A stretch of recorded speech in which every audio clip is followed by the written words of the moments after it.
नमस्कार मंडळी. हे बघा, मकर संक्रांती निमित्त मी आपणास मस्त असे तिळगुळाचे लाडू करून दाखवत आहे. तर पूर्वी आपणास व आपल्या परिवारास माझ्याकडून व माझ्या परिवाराकडून मकर संक्रांती निमित्त मंगलमय हार्दिक शुभेच्छा. चला तर मग आपण ही रेसिपी पाहायला घेऊया. नमस्कार मंडळी, आम्ही मालवणी या चॅनल मनापासून स्वागत आहे. हे बघा, आपल्याला तिळाचे लाडू करायचे आहे. तिळाचे लाडू करण्यासाठी हे पाव किलो तीळ घेतलेले आहे. तेवढेच आपल्याला गूळ लागणार आहे आणि ह्यातले थोडेसे शेंगदाणे आपण भाजून घेणार आहे. जास्त म्हणजे सगळे शेंगदाणे भाजून ठेवणार, पण त्यातले थोडेसे आपण वापरणार आहे. वेलची पावडर लागणार आहे आणि आपल्याला तूप लागणार आहे.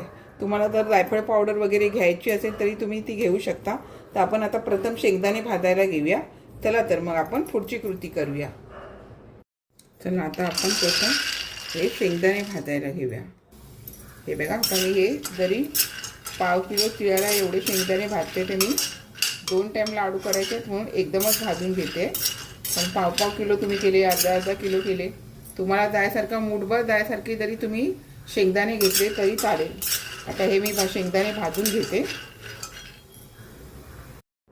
हे बघा, शेंगदाणे पण आपले छान असे व्यवस्थित आणि स्लो आणि फास्टच्या मध्ये करून मी भाजून घेतले, जेणेकरून काय माहिती व्यवस्थित भाजले जातात आणि सालं पण अशी निघली जातात. आता थंड झाल्यावरती सालं व्यवस्थित निघणार. आता आपण हे काढून घेऊया आणि तीळ भाजायला घेऊया. चला आता आपण हे तीळ भाजायला घेऊया. पूर्वी कसं तिळामध्ये खूप दगडी वगैरे असायचे, आता तसं नाही. आता तीळ आपल्याला कसे स्वच्छ मिळतात.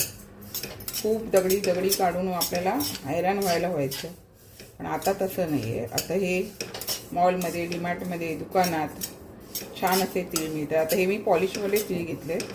पाव किलो तीळ, पाव किलो गूळ आणि आपल्याला मूठभरच शेंगदाण्याचे हे दाणे घ्यायचे. आता हे शेंगदाणे भाजून घेतलेत मी एवढे, पण तेवढे नाही वापरणार आहे. फक्त मूठभर शेंगदाणे व्यवस्थित साफ करून त्याचे दाणे घेणार आहे. तर हे मी तीळ व्यवस्थित असं तडतड होईपर्यंत आपल्याला थोडेसे भाजून घ्यायचे. पॉलिशवाले तीळ इतके तडकत नाही, आपण बिना पॉलिशचे घेतो ते व्यवस्थित तडकतात आणि त्याला चव पण छान असते. पण आपलं थोडंसं दिसायला चांगलं हे करून आपलं कामावर वगैरे नेतात काय वाटण्यासाठी, तर त्याच्यामुळे जरा थोडेसे पॉलिशवाले घ्यायचे. आणि आता तुम्हाला भाजलेलं बरोबर कळणार, जराशे लाईटली असे ते तडतडणार. नाही तडतडले कळलं तर तुम्ही दाताखाली चावून बघा, दाणा भाजलेला दाणा झाला का मग तुम्ही गॅस बंद करून घ्यायचा. आता हे मी व्यवस्थित भाजून घेते. पॉलिशवाले ती भाजायला वेळ लागत नाही, लवकर भाजले जातात. हे बघा, आपले तीळ पण असे बघा व्यवस्थित असा थोडासा असा कलर आलेला आहे आणि दाताखाली मी चावून बघितलं, छान असे भाजले गेलेले आहे. आता आपल्याला गॅस बंद करून घ्यायचा आहे आणि 2 मिनटं परत वाटलं तुम्हाला ह्यामध्ये असं गॅस बंद करून झाला तरी आपण 2 मिनटं असं परतवून घेऊन मग काढायचं आणि मग करायला घेऊया. आता आपण सगळं शेंगदाणे वगैरे साफ करून झाल्यावर करायला घेऊया. हे बघा, आता आपण पॅन टाकत ठेवलं आहे, त्यामध्ये 1 चमचा तूप घालून घ्यायचा. तूप पितळते तसं हे आपल्याला, हे मी चिक्कीचं गूळ आहे. हे बघा, चिकट असं जरा, आणि हे वेळीवरती किसून घ्यायचं. हे पण ह्यामध्ये, आणि फास्ट गॅस नाही करायचा, गूळ करपून जाईल. आता तूप वितळल्याच्या नंतर गॅस पूर्ण बारीक करून हे गूळ आपण वितळायला द्यायचं. हे बघा, आता हे आपण गूळ वितळून घेऊया.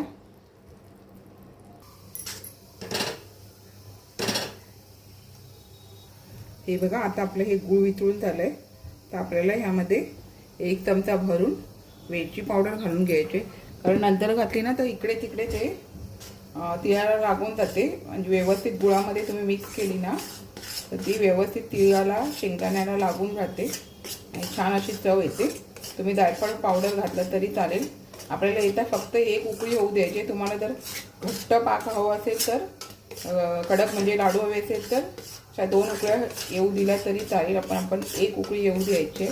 दाखवते तुम्हाला. आता हे मी व्यवस्थित एकजीव करून घेते. हे बघा, दिसते आपण बारीक गॅसवरती पण या गुळाला अशी उकळी आलेली आहे. मग तुम्ही असं चेक करून बघायचं. तुम्हाला घट्ट हवं असेल तर तुम्ही अजून पण करू शकता. आता हे मी बघते. हे बघा, हे अशा प्रकारे झालेलं आहे. हे जास्त घट्ट नाही झालेलं आहे, तर अजून 2 मिनटं ठेवून मग आपण हे घालून घेऊया. आता हे याच्यामध्ये घालून घेते. हे बघा, आता आपलं हे मस्त असं एकतारी पाक तयार झालेला आहे. आपल्याला जास्त आता मी घट्ट करणार नाही, कडक लाडू मला करायचे नाही आहे, त्याच्यामुळे बारीक घ्यायचं आहे. तरी पण बघा व्यवस्थित अशी उकळी आलेली आहे. आणि हे बघा, मी भरून शेंगदाणे होते पण मी अर्धेच शेंगदाणे घेतले आहेत ह्यामध्ये. शेंगदाणे फक्त भाजून घेतलेले, शेंगदाणे जास्त नाही घ्यायचे. आता हे तीळ घालून घेऊया. आता हे व्यवस्थित गॅस बंद करूनच आपल्याला हे व्यवस्थित असं परती करून घ्यायचं आहे. हे बघा अशा प्रकारे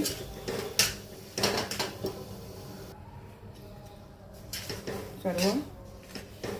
तुम्हाला असं हे पातळ वाटतंय पण नाही, पाव किलोला तुम्ही पाव किलोच गूळ घ्या. 200 ग्राम करत असाल तर 200 ग्राम गूळ घ्या. म्हणजे तुम्हाला वाटेल तीळ पाव किलो घेतले आहे आणि त्याच्यात शेंगदाणे घालतोय तर चालेल. पाव किलोला तुम्ही तिळाला पाव किलो गूळ घेतल्याच्या नंतर मूठभर शेंगदाणे घ्या. म्हणजे तुमच्या हातामध्ये मूठभर जे तुम्ही दाणे करणार ना ते मूठभर घ्या. हा असा अंदाज आहे माझा. त्याच्यामुळे शेंगदाण्याचं मी माप वगैरे ठेवत नाही. शेंगदाणे एकदा भाजून घेतले की आपण ह्यामध्ये मूठभर घालून घ्या. तुम्ही जर डाळवं वगैरे घालत असाल तर मूठभरमध्ये कमी शेंगदाणे घातले आणि थोडेसे डाळवं घातलात तरी चालून जातं. आता मी व्यवस्थित असं हे परतून घेते आणि मग आपण लाडू करायला घेऊया. छान हे व्हायला पाहिजे. हे बघा झालं ना व्यवस्थित. आता आपल्याला ह्याचे लाडू करायला घेऊया. आता हे बघा, हा मंडळी गरम पाण्याचा टोप आहे त्याच्यावरती मी ठेवते जेणेकरून आहे ना हे घट्ट होत नाही. परत घट्ट झाल्यासारखं वाटलं तर पुन्हा गरम पाणी करायचं. हे बघा, आता आपण हे ह्या ताटामध्ये काढून घ्यायचं आणि झालं ना मस्तपैकी. आणि हे बघा असे एका बाजूला तुम्ही गरम आहे, तुमचा हात भाजू नये म्हणून तुम्हाला किती छोटे मोठे काय करायचे असतील तसं असं थोडं थोडं चमच्याने. आणि मी ताटाला तूप लावलं आहे हा, लक्षात घ्या. त्याच्यामुळे ते तुम्हाला व्यवस्थित करायला जमणार. हे बघा, हे आता आपण अशा प्रकारे मला किती करायचं आहे तसं आपण काढून घ्यायचं. हे बघा. आणि आता आपल्याला मी थोडंसं हाताला हे बघा तूप लावले तर तुम्हाला वाटलं ना तर थोडासा पाण्याचा थंड बर्फाचं पाणी असतं ना फ्रीजमधलं त्याचा वापर करा. आणि हे बघा आता तुम्हाला दाखवते. हे बघा झालं ना. आणि जास्त वाटलं जरा छोटे करायचे असेल तर अशा प्रकारे तुम्ही वळून घ्या. आणि नरम वाटलं तर पुन्हा नंतर फिरवता येतात. हे बघा अशा प्रकारे. जास्त तुम्हाला कडक करायचं आहे ते जास्त ठेवायचं. आणि मी अशा प्रकारे का करते माहिती आहे, कारण नंतर कडक झालं ना आणि परत तुम्ही असं हे गरम करायला गेलं ना का ते एकदम असं करपल्यासारखं तेल होऊन जातं, म्हणजे गूळ होऊन जातं. त्याच्यामुळे तुम्ही अशा प्रकारे करून बघा. हे बघा आता हे मी अशा प्रकारे मंडळी बघा ही आयडिया तुम्हाला दाखवलेली आहे. ताटाला तूप लावायचं, चमच्याने अशा प्रकारे करायचं, हे गरम पाण्याच्या टोपावर ठेवायचं जेणेकरून ते विरघळत नाही आणि आपल्याला घ्यायला मिळतं. आता मी अशा प्रकारे लाडू करते. तुमचे लाडू नरम वाटले, थोडे मोठे वाटले असं काढून अशा प्रकारे एकसारखे तुम्ही असे लाडू करून घ्यायचे. हे बघा असं काढून घेतलं ना साईडला एक एक लाडवाचं मापाचं तर थोडंसं व्यवस्थित असं घट्ट होऊन जातं. जेणेकरून हे बघा असं झालं ना घट्ट होऊन असं वळायला घ्यायचं. आणि अजिबात थोडासा तूप आणि थोडंसं थंड पाण्याचा फ्रीजमधलं थंड पाणी असतं ना त्याचा हात. हे बघा मी असं थोडंसं फ्रीजमधलं थंड पाणी किंवा तुम्ही अशी बर्फाची पिशवी जरी करून ठेवलात ना तरी अशी हाताला असं करून घेतलात ना तरी चालून जाईल. हे बघा. हे बघा आता हे मी पाव किलोचेच लाडू बनवते. ते तुम्हाला आता किती झाले काय ते मी दाखवते. हे बघा असं थोडंसं हे वाटलं नरम तशा प्रकारे, मोठा वाटला तर एकसारखे करायचे ते एकसारखे करून घ्या. हे बघा आता हे मी असे लाडू केले आहेत तसेच आता अशा प्रकारे सर्व हे लाडू करून घेते. सांगून ठेवते. हे बघा तुम्हाला चमच्याने असं एका साईडला सर्व काढून घ्या. हे बघा असं घट्ट होत राहतं ना ताटामध्ये म्हणून थोडं थोडं काढायचं आणि बाकीचं असं त्या टोपावरच्या ह्याच्यामध्ये कढई ठेवायची गरम पाण्याच्या टोपावरती आणि अशा प्रकारे तुम्ही करून घ्यायचं. बघा आणि तुमच्याबरोबरकडे 2-2 जणं करायला असतील तर एकदमच सोपं पडून जातं. ते बघा अशा प्रकारे हे मग घ्यायचे. हाताला मग चटके पण बसत नाही तूप वगैरे लावलं तर. तर हे बघा हा छोटा झाला, तर एकसारखेच लाडू हवेत, तर थोडे एकसारखे करून घ्यायचे. हे बघा आता हे मी सर्व अशा प्रकारे लाडू करून घेते मंडळी. हे बघा मंडळी आपले आता हे सर्व लाडू तयार झालेले आहे.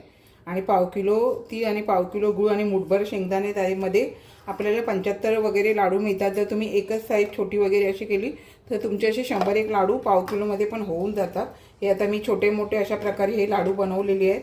आणि मी तुम्हाला आयडिया सांगितलेले त्या अजिबात गरम पाण्याच्या टोपावर ठेवलं कढई, आणि त्याच्यानंतर परत मला गरम पाणी करायला लागलं नाही, कारण पाव किलो जर तुम्ही अर्धा किलोचे करायला गेले तर परत जरा कडक झालं का तुम्हाला परत गरम पाणी करावं लागणार. आणि मग तुम्हाला ते असं गॅसवरती तुम्हाला तीळ वगैरे परतायची, गूळ वगैरे परतायची परत गरज लागणार नाही. उकळत्या पाण्यावर तुमचा ते सारणाचा टोप, आपल्या ह्या तिळाच्या लाडूचा ते सारणाचा टोप ठेवला तर अशा प्रकारे तुम्ही करून बघा.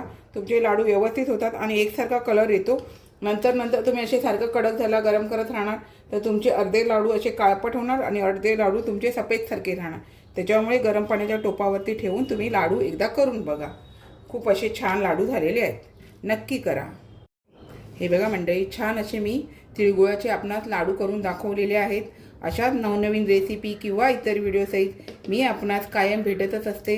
आपण माझ्या चॅनलला लाईक, शेअर, सबस्क्राईब, हाईप करायला विसरू नका. चला तर आता इथेच थांबते. मस्त खा, स्वस्थ राहा. आपण माझे व्हिडिओ पूर्ण पाहता त्याबद्दल मनापासून खूप खूप धन्यवाद.